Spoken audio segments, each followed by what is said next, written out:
Friends, मैंने जितने भी SIR के रिगार्डिंग वीडियोस अपलोड किए हैं उसमें जो है कई सारे डाउट्स पूछे गए हैं। तो मैंने आपको बताया था कि कमेंट का जवाब देना मुनासिब नहीं है, मुमकिन नहीं है। इतने कमेंट्स आए हैं, इतने डाउट्स पूछे गए हैं, तो मैंने आपको बताया था कि मैं जब SIR शुरू होगा उसके नज़दीक जो भी कमेंट, जो भी डाउट हमारे वीडियोस पर पूछे गए हैं वो 1 बाय 1 जो है पार्ट सीरीज में नहीं, पार्ट 1 पार्ट 2 में डिवाइड करके मैं आपके सामने डाउट क्लियर करने की कोशिश करूंगा। तो इस सिलसिले में जो है आज पार्ट 1 आपके सामने पेश है। इसमें जो है मैं जितने भी कमेंट्स पूछे गए हैं, डाउट्स पूछे गए हैं, उसकी क्लैरिटी मैं देने वाला हूँ।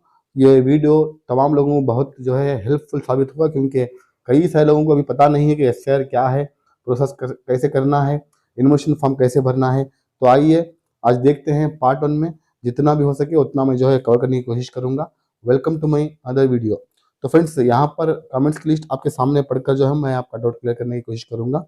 तो यहाँ पर पहला सवाल किया गया है फ्रेंड्स कि 2002 की वोटर लिस्ट में मेरा नाम अलग है और 2025 की लिस्ट में अलग है, तो इन्वेस्टमेंट फॉर्म में कौन सा नाम भरना सही होगा। तो बहुत अच्छा सवाल है। बहुत सारे लोगों को परेशानी होती है इस सवाल से कि अगर आपका नाम 2002 की वोटर लिस्ट में अलग है और 2025 की वोटर लिस्ट में अलग है, तो आपको इन्वेस्टमेंट फॉर्म में जो है वही नाम एंटर करना होगा जो 2002 की लिस्ट में है। और वो कहाँ पर करना है ऑलरेडी मैंने आपको बता दिया है, इस पार्ट नंबर 2 में करना है। जैसा नाम का स्पेलिंग है उसी तरह आपको एंटर करना पड़ेगा, ना कि अब जो नाम है वो एंटर करना है। आपका डिटेल्स आपको जो है इस नंबर पार्ट 4 में जो है एंटर करना है, और जो 2002 का नाम है वहां पर अगर स्पेलिंग मिस्टेक भी है तो आपको जो है वही नाम यहाँ पर एंटर करना है। आई होप कि मैंने आपका डाउट क्लियर कर दिया है। अब इसके बाद जो है एक सवाल आया है कि सर हमने अपने फादर के साथ मैपिंग की है, तो हम कौन सा पार्ट भरें, हमारा वोट 2002 में नहीं था। अच्छा क्वेश्चन है। अगर आपका 2002 में वोट नहीं था तो आप जो है पार्ट सेकंड छोड़ दें और यहाँ पर पार्ट थर्ड भरें। और उन्होंने पूछा है कि किस तरह से पार्ट सेकंड एंटर करना है। तो फादर के साथ अगर आपने मैपिंग किया है तो यहाँ पर जो है आपको आपके फादर का name as per 2002 voter list, 2002 की वोटर लिस्ट में जैसे आपके फादर का नाम है उसी तरह यहाँ पर नाम लिखें। उनका एपिक नंबर नेक्स्ट कॉलम में लिखें। संबंधी हेसरु, यहाँ पर जो रिलेटिव्स नेम आता है यहाँ पर आपके बाप के बाप यानी आपके दादा साहब का नाम एंटर करें। याद रहे, आपके बाप के बाप का नाम यहाँ पर लिखें। और यहाँ पर संबंधा रिलेशन में जो है, रिलेशन में आप फादर दिखाएं क्योंकि ये इनके फादर हैं। तो उसी तरह जो है उनका जो डिस्ट्रिक्ट था 2002 में वो एंटर करें, उनका जो स्टेट था वो एंटर करें। और यहाँ पर विधानसभा क्षेत्र था हेसरु यानी उस वक्त उनका असेंबली कॉन्स्टिट्यूंसी कौन सा था उसका नाम यहाँ पर लिखें।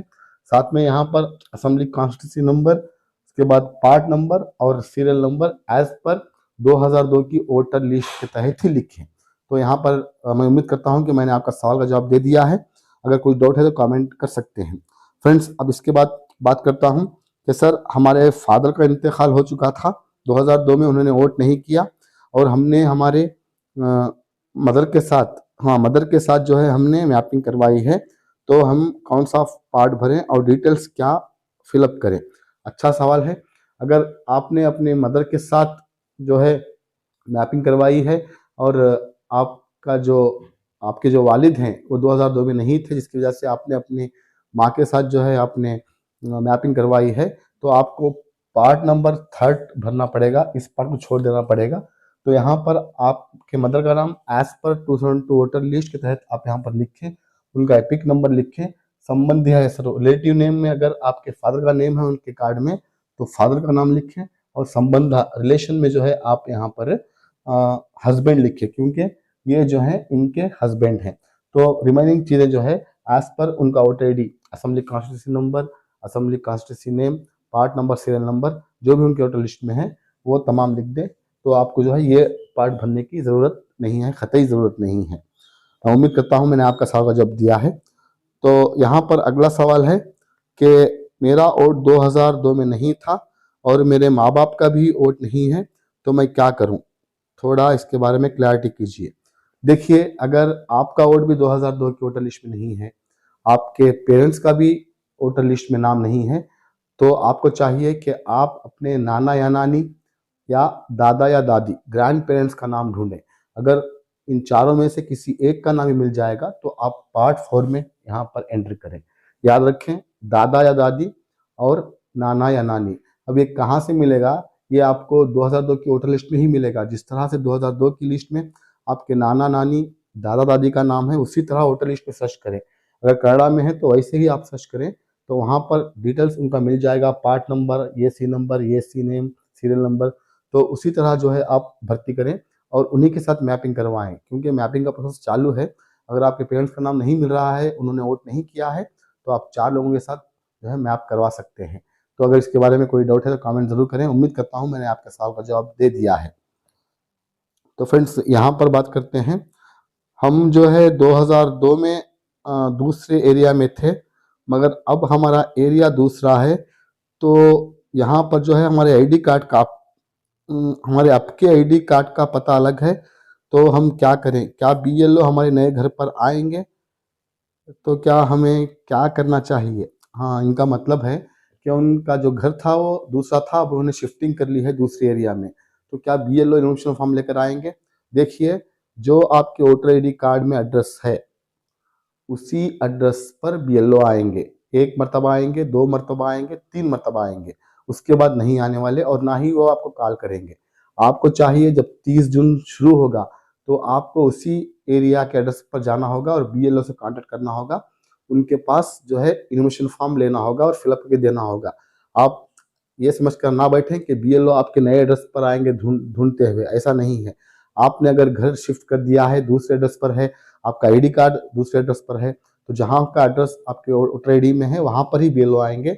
आपको जाकर उन्हीं बीएलओ से, जो आपके वोटर आईडी में जिस एरिया का नाम है वहां के जो बीएलओ हैं उनके पास जाकर आप इन्फॉर्मेशन फॉर्म कलेक्ट करके आप जो है फॉर्म भर कर दीजिए। ये नहीं कि वो आपके पास आकर, जो आपका नया पता है वहां पर आकर आपके पास जो है फॉर्म देंगे, ऐसा नहीं है। आपको वहीं पर जाना होगा। उम्मीद करता हूं मैंने आपका डाउट क्लियर कर दिया है। तो फ्रेंड्स, यहाँ पर अगला सवाल है कि सर 2002 में मेरा नाम है और मेरे बच्चों के आईडी कार्ड में जो है मेरा नाम गलत है, तो क्या करूं? देखिए, 2002 में अगर आपका नाम है और आपके बच्चों के आईडी कार्ड में आपका नाम गलत है तो आप एक काम कर सकते हैं, मैपिंग तो हो गई है, मगर यहाँ पर जो है इन्फॉर्मेशन फॉर्म में आपको वही भरना होगा जो नाम आपका उनके आईडी कार्ड में है। और हो सकता है आपको दूसरा फॉर्म भी वहाँ पर भर्ती करना पड़े। आप अपने बीएलओ से कांटेक्ट कीजिए इस बारे में। यहाँ पर अगला सवाल है कि मेरा वोट 2002 में नहीं है, मेरे माँ बाप का भी नहीं है, नाना नानी का भी नहीं है, दादा दादी का भी नहीं है, तो क्या मैं अपने चाचा मामू के साथ मैप करवा सकता हूँ? जी नहीं, आप नहीं करवा सकते। अगर आपके ग्रैंड पेरेंट्स का या आपके पेरेंट्स का 2002 में नाम नहीं मिल रहा है तो आप दूसरों से जो है मैप नहीं करवा सकते।